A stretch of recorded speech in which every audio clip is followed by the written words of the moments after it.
Bon, il est 2h30, nous allons commencer la séance. C'est la dernière séance du semestre avant la pause de juillet-août. J'espère que c'est la dernière séance en visioconférence quasi exclusive. Il y a quand même du monde aujourd'hui. À partir du 8 septembre, nous aurons des séances avec présence de tous ceux qui vous pourront venir, mais qui sont toujours en visioconférence. Nous allons conserver cette façon de faire de manière à faciliter les connexions des collègues qui ont des difficultés pour venir. La traditionnelle dernière séance du mois de juin est animée par l'école du Val-de-Grâce. Normalement, elle se tient dans un magnifique amphithéâtre, oui, on peut dire, qui s'appelle le théâtre Rauvillois, qui est décoré d'une très importante bibliothèque magnifique. Malheureusement, cette année, nous ne pouvons pas y aller en raison de l'insuffisance des moyens techniques permettant la visioconférence dans de bonnes conditions, de bonne qualité. Alors, nous allons accueillir l'école du Val-de-Grâce et l'école de Grenoble. Je vous expliquerai pourquoi. Je donne d'abord la parole à notre secrétaire général Hubert Johannet, qui va vous présenter deux ouvrages, très rapidement en les citant. Oui, donc des informations. Donc on confirme donc que les séances reprennent en présentiel à partir de début septembre à l'Académie, conformément aux recommandations sanitaires, sous réserve d'un quelconque variant étranger éventuel. Enfin, on y croit quand même. La deuxième chose, c'est que le 22 septembre, l'Académie organise l'accueil des nouveaux académiciens élus en 2020, en fin d'après-midi, qui sera suivi d'un cocktail et d'un dîner, puisque l'Académie fait un dîner chaque année et que toutes ces manifestations qui étaient prévues en 2020 n'ont pas pu avoir lieu. Et donc, nous les regroupons le 22 septembre. Une troisième information pour vous dire que nous avons vu au plus haut niveau la mairie de Paris hier, dans le cadre du projet Syncôme. Philippe Parr, qui en est la cheville ouvrière depuis quelques années, détaillera dans l'avenir les progrès de ce projet qui prend forme. Et dernière chose, il est d'usage de présenter les ouvrages des académiciens. Donc nous avons reçu un ouvrage qui s'appelle « Chirurgie humanitaire, les séquelles de brûlure chez l'enfant » du docteur Bay, qui est ici. Il pourra peut-être dire quelques mots pour préciser. Et puis, également, nous avons reçu l'ouvrage de Fernando Barriguete, qui est chirurgien, qui est un médecin mexicain, qui est sur la prévention, l'obésité et le diabète, qui est un ouvrage en espagnol de 600 pages et qui travaille beaucoup à l'UNESCO avec les Français pour la coopération franco-mexicaine, qui est membre de l'Académie. Nous donnons la parole pour quelques mots au docteur Bay. Je vous remercie beaucoup. Oui, ce livre retrace un peu je l'ai intitulé « Suggestions d'indication ». C'est des séquelles de brûlure en enfants. Dans des programmes humanitaires, depuis 20 ans, je vais en Asie, au Vietnam, en Birmanie et également en Indonésie. Et au bout de 20 ans, mes indications ont évolué, bien sûr. Alors, il est essentiellement iconographique. Il est classé par région anatomique pour chaque séquelle de brûlure, surtout les zones articulaires, avec des photos avant et après, donc le suivi de ces enfants. Toute la partie, je dirais, technique, il y a des petites astuces, il y a des recommandations, mais la partie technique avait été faite par d'autres, M. Alain Charles Masquelet, Marc Revol. Et moi, je me suis attaché vraiment aux indications, en soulignant quelque chose de très important, c'est la place que doivent avoir les lambeaux cutanés ou musculo-cutanés dans la prise en charge de séquelles pour toutes les régions fonctionnelles articulaires, parce que chez l'enfant, seul un lambeau offre un potentiel de croissance, et pour moi, c'est quelque chose qui est primordial dans la prise en charge de ces enfants. Il faut savoir qu'en Asie du Sud-Est et en Afrique, la brûlure est la 3e cause de mortalité des enfants, et ceux qui en réchappent, ça c'est le rapport de l'OMS, 40% de ces enfants présentent un handicap permanent, d'où l'importance du traitement de ces séquelles de brûlure. Voilà, donc je vous remercie. Donc, ce livre résume 20 ans d'expérience. Ça a peut-être été un effet bénéfique du confinement, puisque je n'ai pas pu aller en Asie. Pendant un an, on a été un peu, j'en ai profité pour reprendre mes travaux chirurgicaux et les mettre sur papier. Voilà, je vous remercie beaucoup. Il est écrit en 2 langues, il est en français et en anglais, Parce qu'il est destiné justement à être un peu diffusé là-bas. Eh ben, c'est nous qui vous remercions. Voilà. Voilà. Merci beaucoup. Donc, ça s'achète sur Amazon. Voilà, Oui, et dans les bonnes librairies. Oui, donc l'éditeur, c'est Soramps Médical, bien sûr. Ouais. C'est eux qui vont faire, bon, bien sûr, toute la partie, je dirais, de presse, mais il sera sur Amazon, tout à fait. Donc, il a été dans les bacs depuis une dizaine de jours seulement. Merci à vous. Merci beaucoup, Éric Bay. Nous passons maintenant la parole au secrétaire annuel, Maxime Ross, qui va nous faire le compte-rendu de la séance de la semaine dernière. Cher Président, cher Secrétaire Général, chers membres, chers collègues. La semaine dernière, nous avons eu une séance sur la formation aérobotique, très intéressante, comme beaucoup à l'Académie. Je vais tenter de vous résumer les différents points. C'est très détaillé. L'introduction de Jacques Hubert. L'étymologie de robot est dérivée du tchèque robota, travail corvée. Le robot doit remplacer l'homme dans ses tâches. Dans le cas de la chirurgie, le robot est en fait un pantographe associé à une interface informatique et nécessite un télémanipulateur qui est le chirurgien. Il permet de démultiplier la manipulation à 5 pour 1. Sa prise en main nécessite une formation car il s'agit d'un outil complexe avec une courbe d'apprentissage. La pratique du robot n'est pas intuitive. La difficulté d'adoption initiale est venue du fait qu'un chirurgien expérimenté voit son temps opératoire initialement multiplié par 3 à 6, d'où la nécessité de formation. Intervention de Todd Larson, qui est prof à Orlando en Floride. Formation à la chirurgie robotique aux USA. Training and Robotic Surgery in the United States. Les USA, qui possèdent la moitié des 6000 robots du monde, ont eu un important besoin de formation. Or, celle-ci, chez nous, n'est pas vraiment standardisée. Les standards de certification sont définis par de multiples entités, les hôpitaux, les États, les sociétés savantes et bien entendu la FDA. Les formations doivent être adaptées au niveau du praticien et servent à la certification, mais aussi à la recertification.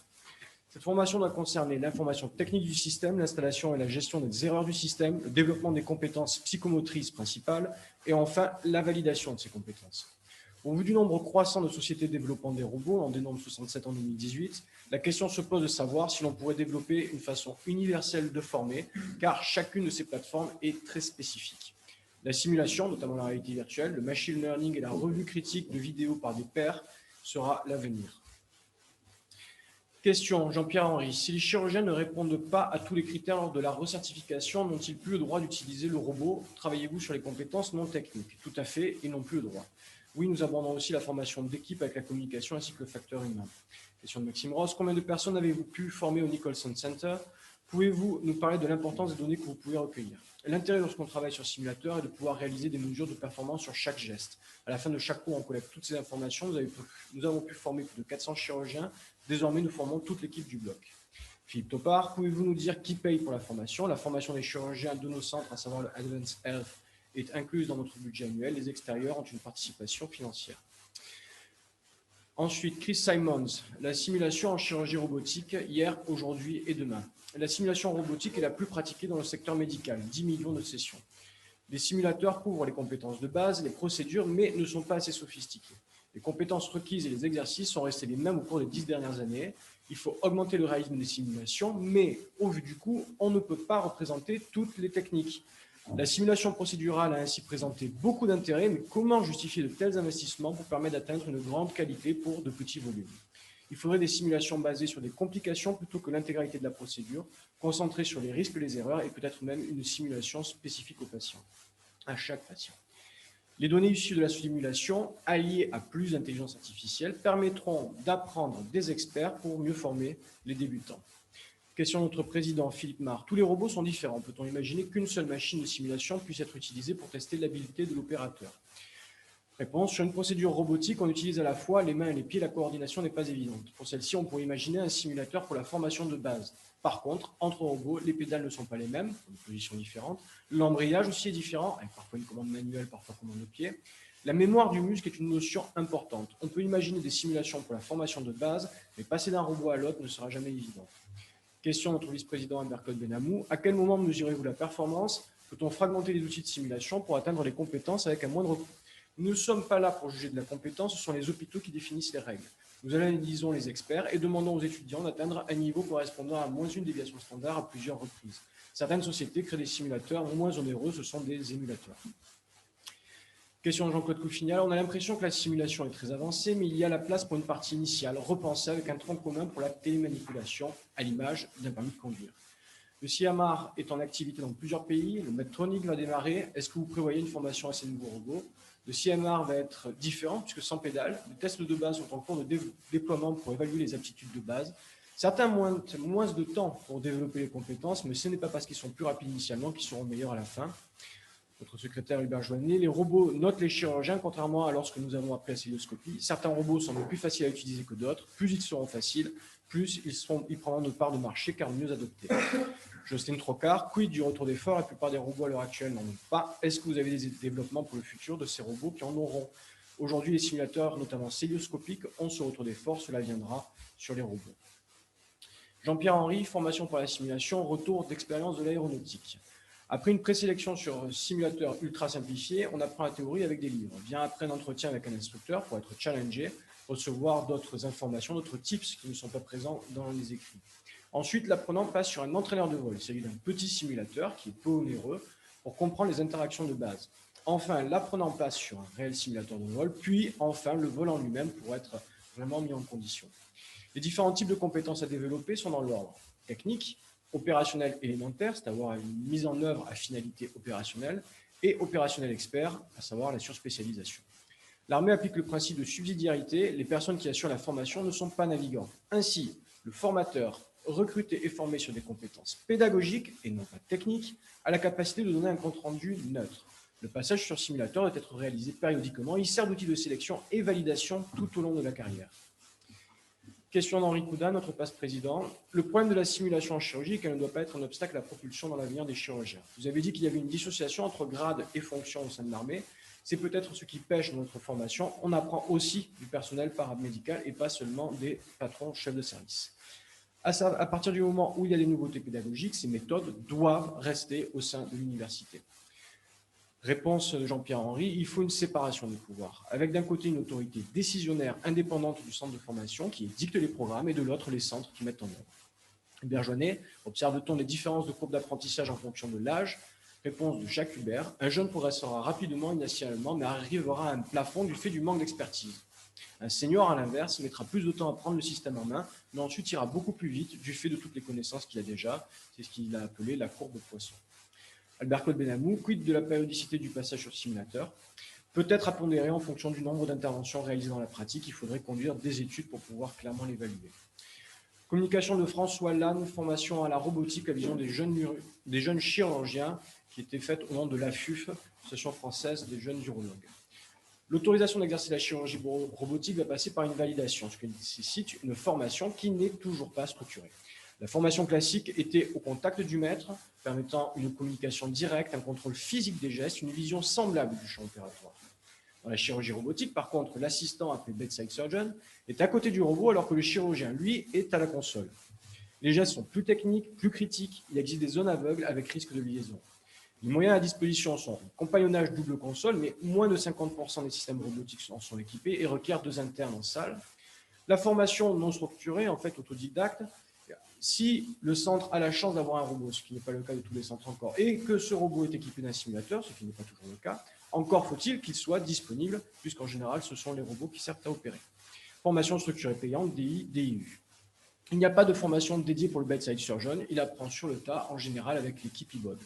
Il est proposé une homogénéisation de la formation, calée sur le 3e cycle, et pour les seniors, en plus, la possibilité d'avoir un programme de validation d'acquis des expériences. Question d'Henri Coudane. Commentaire, ne faudrait-il pas que le socle commun soit intégré au DES et non pas avoir à passer des DI ou DU qui peuvent être coûteux? Jean-Claude Couffignal, commentaire. Vous mettez en évidence les manques qu'il y a dans la formation qui vont de pair avec les 20 ans de chirurgie robotique qui se sont développés sans qu'il y ait de réelle réflexion de santé publique ou d'implication des institutions. De nouveaux robots vont sortir et vont permettre de récupérer la culture chirurgicale. Nous avons passé 20 ans à voir la chirurgie qui s'adaptait aux outils. Désormais, la robotique va s'adapter à la chirurgie, cette culture différente. Cela sera à l'origine de formations différentes.